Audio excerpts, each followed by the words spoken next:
Boa tarde, turminha. Vamos para mais uma matemática em casa com a professora Rita. E o nosso assunto de hoje é proporcionalidade. Primeiro, vamos retomar as ideias de razão e proporção. Vamos dar uma relembrada nesse conteúdo. As ideias de razão e de proporção são de extrema importância para o estudo deste conteúdo que vamos abordar, que é proporcionalidade. Vamos fazer uma retomada para ampliar esse assunto. Vejamos, em uma sala de aula há 8 meninos e 10 meninas, um total de 18 alunos. A razão entre o número de meninos e o número de meninas será indicado por 8 dividido por 10 ou por 8 sobre 10. Esse valor na forma simplificada é 4 sobre 5, ou 4 para 5. Veja, então, que essa é uma forma de se apresentar a razão, ou seja, pela divisão ou através de uma fração. Vejamos outros exemplos. Exemplo 1. A razão entre 2 e 4. A razão entre 2 e 4 ela é dada por 2 sobre 4 ou 1 sobre 2. Quando estamos trabalhando com razão, lembre-se, a gente lê o numerador para o denominador, ou seja, aqui temos 2 para 4 ou 1 para 2. 1 para 2 porque foi simplificado a razão 2 quartos por 2 e ficamos com 1 meio, ou 1 para 2. Segundo exemplo, a razão entre 15 e 40, ela é dada por 15 para 40 ou 3 para 8. Simplificamos nesse caso por 5. Terceiro exemplo, a razão entre 0,6 e 2,4, ela é dada por 0,6 para 2,4 ou simplificando por 6, 1 para 4. Em todos os exemplos, houve uma simplificação da razão final, ou seja, quando você estiver resolvendo as suas atividades, lembre-se, toda vez que a razão estiver na forma redutível, você simplifique e a torne irredutível. Razões especiais envolvendo duas grandezas. Vamos ver dois casos aqui. Primeiro caso, vamos trabalhar com a velocidade média, ou seja, calcular a velocidade média de um carro quando ele faz um determinado percurso.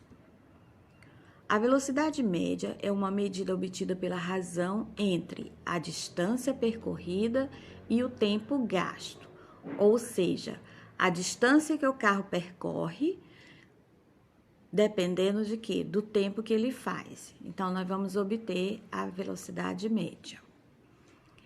Vejamos, se um carro faz o percurso de 300 km em 3 horas, qual foi a velocidade média durante esse percurso?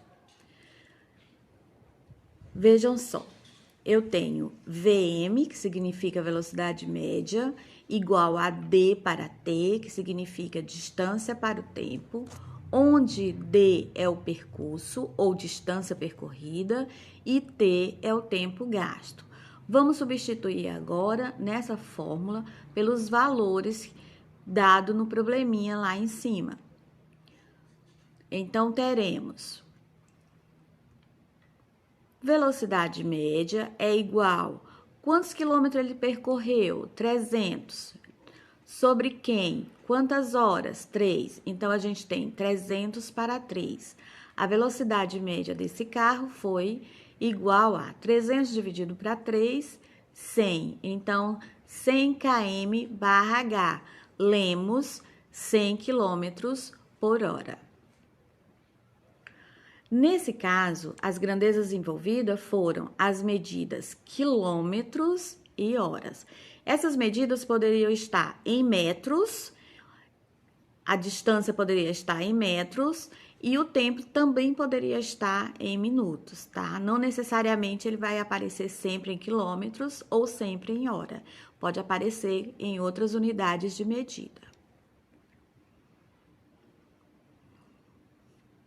Segunda razão diferente, densidade demográfica.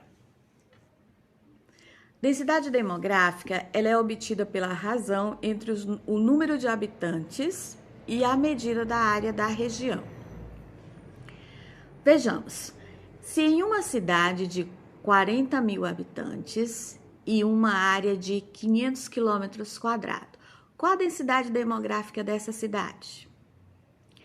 Densidade demográfica, DM, é igual a habitantes, H, sobre a área A, que será igual a 40 mil sobre 500, que é igual 40 mil sobre 500, você cancela 2 zero do 500, 2 zero do 40 mil, fica com 400 para 5, que é igual a 80 habitantes por quilômetro quadrado. Lemos 80 habitantes por quilômetro quadrado. Vejam só como foi feito o cálculo. 40 mil dividido por 500, cancelando 2 zeros de cada número, ficamos com 400 dividido por 5, que é igual a 80. Por isso, 80 habitantes por quilômetro quadrado. Não esqueçam que toda razão indica uma divisão do numerador pelo denominador. Para hoje é só. Fiquem com Deus e até breve.